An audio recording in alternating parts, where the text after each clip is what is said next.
untuk menyatakan berhenti.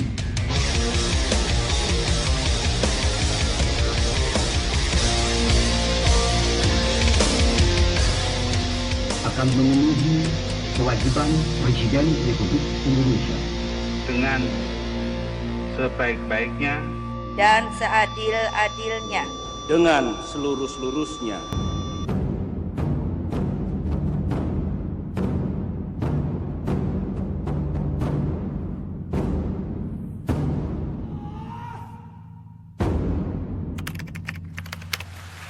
Di sini saya akan menjelaskan tentang pengertian apa itu demokrasi.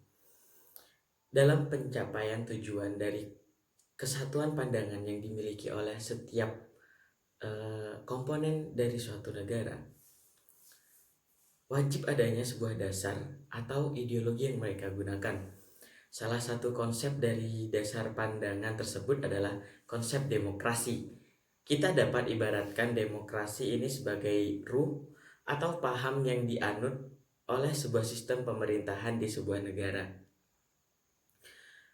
Pada awalnya, demokrasi terlahir untuk membendung adanya kesewenang-wenangan dari para penguasa yang mempraktikkan kekuasaan absolut untuk dirinya sendiri dan mengabaikan hak-hak yang seharusnya didapatkan oleh rakyat. Demokrasi secara bahasa berasal dari dua kata yang berasal dari bahasa Yunani, yaitu demos dan kratos. Demos itu berarti rakyat atau kependudukan suatu tempat, dan kratos atau kratein yang berarti kekuasaan atau kedaulatan. Jadi secara bahasa, demokrasi yang berasal dari demos kratos adalah keadaan negara di mana dalam sistem pemerintahannya kedaulatan berada di tangan rakyat. Kekuasaan tertinggi berada dalam keputusan bersama rakyat. Rakyat berkuasa, pemerintahan rakyat, dan kekuasaan oleh rakyat. Secara istilah, pengertian demokrasi ini masih sangat luas dan terkesan abstrak.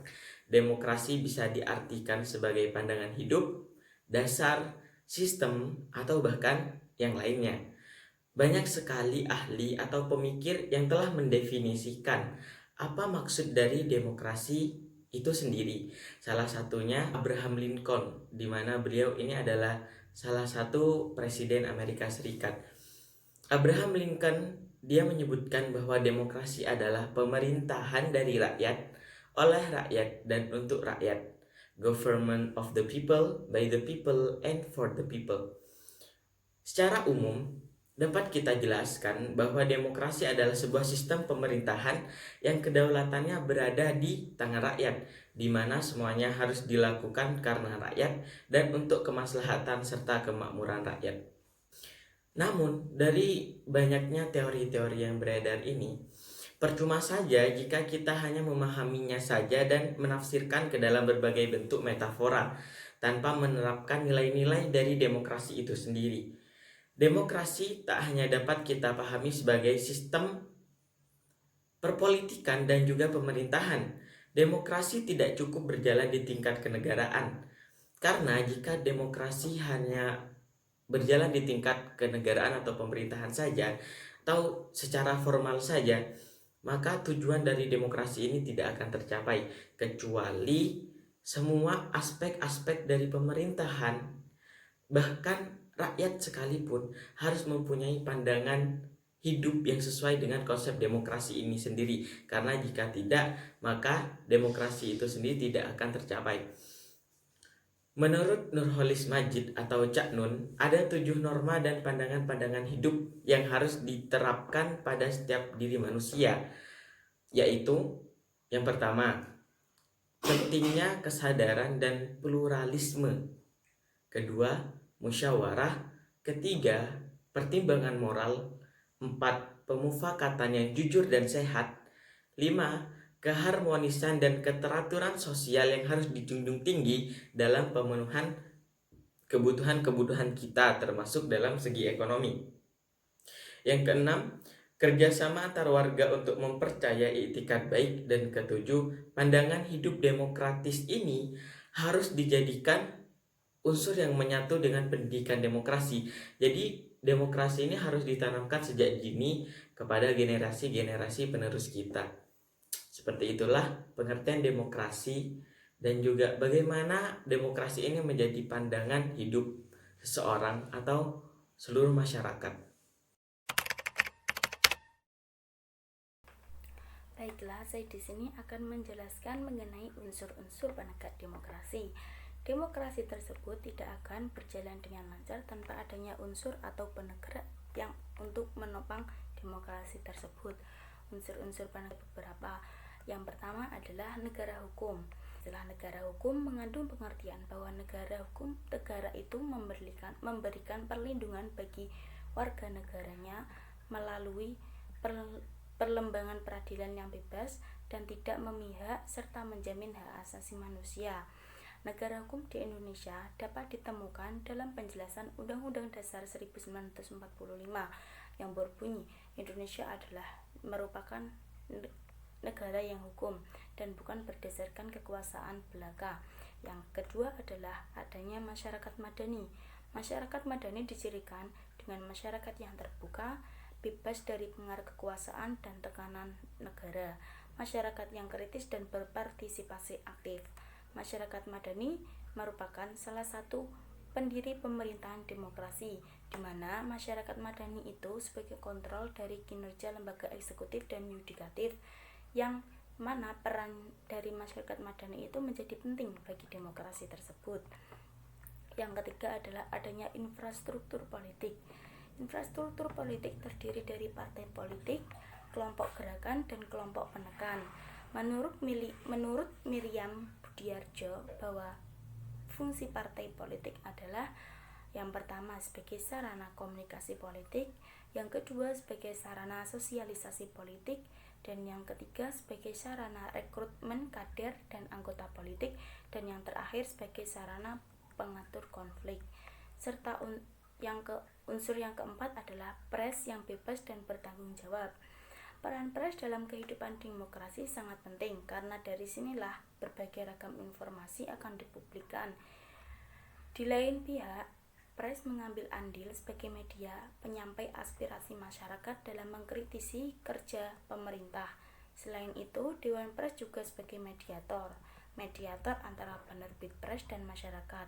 Dewan Pers pun bersikap independen dan adil. Jadi semisal Dewan Pers tidak bersikap adil, itu tidak bisa dijadikan sebagai Dewan Pers. Dewan Pers menekan pada tercapainya penyelesaian informal melalui musyawarah antara pihak pengadu dan pihak penerbitan pers bersama. Di sini saya akan menjelaskan mengenai prinsip-prinsip dan parameter demokrasi.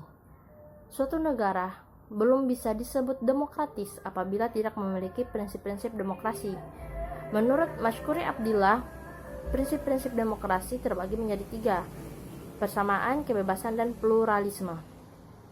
Sedangkan menurut Inu Kencana, prinsip-prinsip demokrasi yaitu adanya pembagian kekuasaan, adanya pemilihan umum secara bebas, dan adanya manajemen yang terbuka serta adanya kebebasan individu. Bagaimana kita mengukur kinerja dalam menjalankan sistem demokrasi ini? Untuk mengukur kinerja dalam menjalankan pemerintahan yang demokratis ini, kita memerlukan beberapa aspek-aspek pengukur sebagai parameter, yaitu yang pertama masalah pembentukan negara. Kita percaya bahwa suatu proses pembentukan negara, kekuasaan akan mengatur dan menentukan bahwa bagaimana kualitas dan watak dan pola hubungan yang akan dibangun. Yang kedua, dasar kekuasaan negara. Dasar kekuasaan negara ini adalah konsep legitimasi kekuasaan serta pertanggungjawabannya langsung terhadap para rakyat. Dan yang terakhir, masalah kontrol rakyat.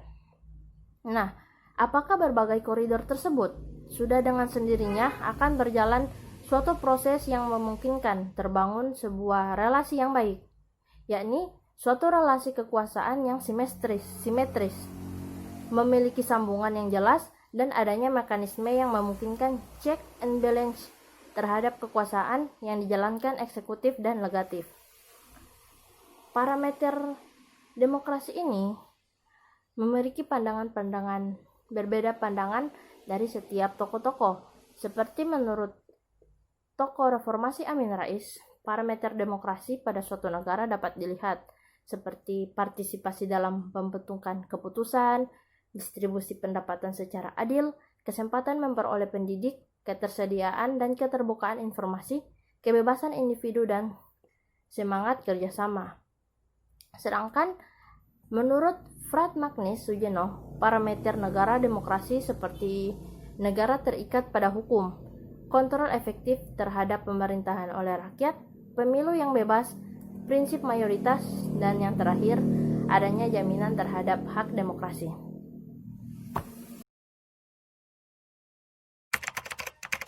Selanjutnya saya akan membahas mengenai perbedaan antara demokrasi barat dan demokrasi Islam. Berbagai karya yang mengulas mengenai demokrasi telah banyak dihasilkan, baik itu oleh para pemikir Islam maupun para pemikir barat.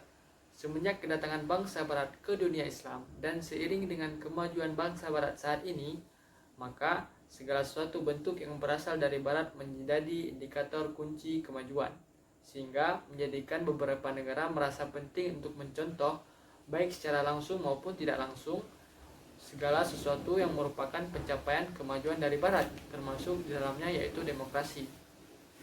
Di kalangan para intelektual Islam sendiri terdapat perbedaan pandangan mengenai permasalahan demokrasi. Apakah konsep yang merupakan berasal dari barat ini dapat diterapkan dan sesuai dengan negara-negara Islam? Demokrasi di era globalisasi telah menjadi budaya dan dipraktekkan oleh masyarakat. Islam sendiri mempunyai sebuah istilah yang hampir sama dengan istilah demokrasi, yakni syura. Syura adalah saling menjelaskan dan memberikan suatu pendapat atau meminta dan menawarkan suatu pendapat mengenai suatu perkara. Akan tetapi keduanya memiliki prinsip yang berbeda. Demokrasi yang dipahami dan dikembangkan oleh budaya barat tidak semuanya dapat diterima dan diterapkan dalam dunia Islam. Karena terkadang ada beberapa hal yang tidak sesuai dengan ketentuan-ketentuan yang telah digariskan oleh Al-Quran dan Sunnah. Seperti demokrasi memiliki kedaulatan yang berada di tangan rakyat, atau kedaulatan tertinggi berada di tangan rakyat. Apa yang dikatakan oleh rakyat itulah yang benar, walaupun terkadang suatu hal tersebut bertentangan dengan kebenaran. Sedangkan dalam Islam, kedaulatan tertinggi berada di tangan Allah Subhanahu wa taala. Manusia hanya diberikan amanah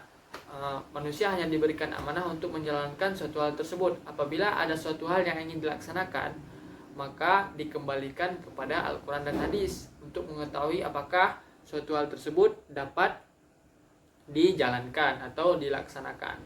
Nah, para intelektual Islam sendiri telah memberikan pendapat mengenai kaitan antara syura dan demokrasi, dan kita akan mengklasifikasikannya menjadi 3 bagian, 3 klasifikasi. Yang pertama yaitu sebagian cendekiawan yang mengatakan bahwa Islam dan syura merupakan suatu hal yang saling berkaitan, namun memiliki perbedaan. Salah satu cendekiawan Muslim yang berpendapat demikian yaitu Imam Khomeini, di mana di Iran menerapkan bahwa hukum Tuhan merupakan hukum yang paling tertinggi dan mereka wajib menerapkannya. Akan tetapi di samping Iran yang merupakan negara republik yang memerlukan partisipasi rakyat untuk menjalankan politik, ekonomi, dan hukum, seperti pemilihan para wakil di parlemen dan pemilihan presiden, maka kedua hal tersebut memiliki perbedaan secara umum namun saling berkaitan. Pendapat kedua yaitu mengenai masalah demokrasi ini, yaitu para cendekiawan yang mengatakan bahwa demokrasi dan syura merupakan suatu hal yang sangat bertentangan dan harus ditolak. Argumen yang dibangun oleh para cendekiawan yaitu mengatakan bahwa dalam demokrasi terdapat beberapa hal yang tidak dapat disandingkan, seperti antara kaum beriman dan tidak beriman, antara kaya dan miskin, antara faqih dan pengikutnya. Kedua hal tersebut suatu hal yang tidak dapat dihindari dalam kehidupan. Kemudian pendapat ketiga yaitu mengenai bahwa demokrasi dan syura merupakan suatu hal yang memiliki persamaan. Dalam hal ini yaitu para cendekiawan mengatakan bahwa dalam Islam terdapat hadis yang menyatakan bahwa Islam menerima pemerintahan yang disetujui oleh rakyat yang telah sesuai dengan Al-Quran dan hadis. Kemudian Islam menolak kediktatoran. Selanjutnya yaitu Islam sangat menjunjung tinggi keadilan dan persamaan di mata hukum.